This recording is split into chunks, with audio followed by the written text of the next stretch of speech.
Black Lives Matter movement really had a resurgence after the murder of George Floyd. We saw a really big impact on corporate America. Companies like JP Morgan said that they would increase the number of Black and Latino homebuyers by 40,000. Citigroup pledged $1 billion to help close the racial equity gap. Target and Walmart joined a coalition of companies that said they wanted to hire and promote 1 million Black workers by 2030. We looked at 2020 as a baseline and then what 2021 looked like for these 100 companies or so. In that year, they added about 300,000 new employees. That's everyone who came and went. Of those, 94% were people of color. Clearly the biggest gains were at the entry-level positions, but across the board there were gains. We looked at mentions of DEI and diversity in the corporate setting and conference calls and earnings calls, and you can see in the trajectory that there was a big spike as we went through the era of George Floyd, and that's been on a downward trend, and then it's only accelerated since the Supreme Court ruling. The U.S. Supreme Court sharply limiting the use of race as a factor in university admissions. The SCOTUS ruling really opened the floodgates of attacks against DEI policies. It essentially ended affirmative action at the college level. That means that schools can no longer take race into consideration when making admissions decisions. The big question is whether the SCOTUS ruling for college admissions also apply to American corporations on some level. Diversity has certainly become a bit of a dirty word in corporate America.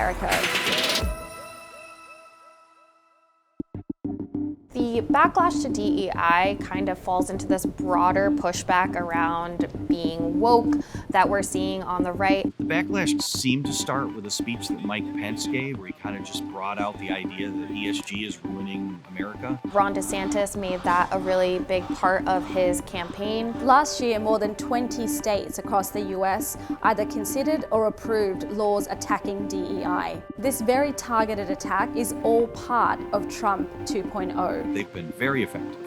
DEI is clearly the boogeyman right now on the right. Harvard systematically raises the bar for Asian Americans. Edward Bloom is a conservative activist. He was involved in the Harvard lawsuit. A group that he had created had been trying to get affirmative action banned for some time. Edward Bloom has turned his attention from academia now to corporate America. His latest target is a venture capital firm called the Fearless Fund. Being a recipient of a lawsuit is now what racial opposition can look like. This tactic of using litigation to erase diversity, it's still the same underlining systemic issue. Arian Simone is CEO of Fearless Fund, which is a VC firm that invests in businesses run by women of color. Bloom is using an 1866 law designed to protect former slaves and turning that against Arian Simone and the Fearless Fund. The stats in the area of funding for Black women and women of color are alarming. Women of color combined, Black and brown, receive 0.39% of venture capital funds. That's a fraction of a percent for combined races and ethnicities. That is disturbing when women of color make up 20% of the population. Ed Bloom's comment is that any program should really go through the shoe on the other foot test. If a program like this that was only designated for white men wouldn't be allowable, then it shouldn't be allowable for underrepresented groups. We are not the focus here. We're really just the lawsuit. The focus here is to dismantle and get rid of funds that go in the hands of people of color and women as a whole. We have been able to deploy over $26 million in investment capital to women of color businesses. We've been able to award over 350 plus grants to women of color. We just believe that this work matters, and we believe in fighting for this, and that's why we are here. But we have definitely taken the hits along the way. People think affirmative action is just we're going to hire a Black guy instead of a white guy, or we're going to hire a woman instead of a man. What's really going on here is for the pool of people being hired to look like America. For the S&P 100, it's already a majority minority workforce. It's just that as it goes to the top, that ratio changes. There's still not parity for people of color in management or any of the top jobs. You can see 6% of top executives as Black. In terms of the population of the United States, that should be 13%. White men are only 30% of the workforce. workforce. And we know that 80% of the people who get hired are from referrals, especially in top ranks. And if everyone in the room looks alike, their Rolodexes look alike.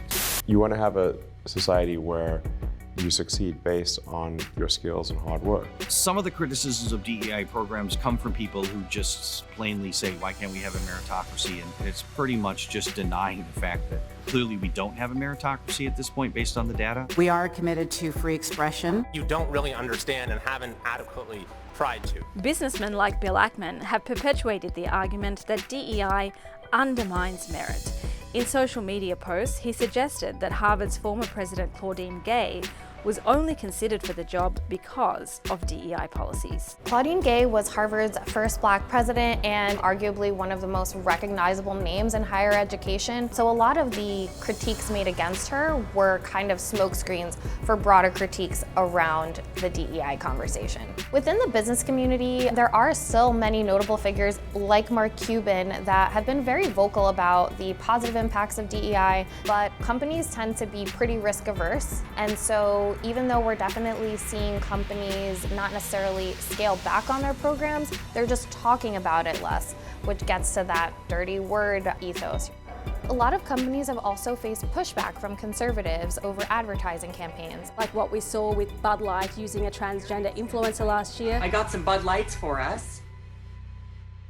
Most Americans consider DEI a good thing. In a Pew survey of many Americans, 56% said that they considered it a positive. And then there was a separate survey done by Good Hire where about 80% of workers said they would consider leaving their jobs if their companies ignored DEI principles. When we drill down to things on a partisan level though, we definitely see a lot more of a negative reaction to DEI to those that are more conservative or right-leaning. DEI initiatives can really include a lot of different things. Some DEI programs are definitely more cosmetic and others have much more targeted and measurable results that we can see. Companies are worried that some of those hiring policies might now pose a legal threat. We know that in the next couple of decades, the country is going to look really different and people of color are going to end up making up the majority of the country. One of the biggest worries for corporations is figuring out the way forward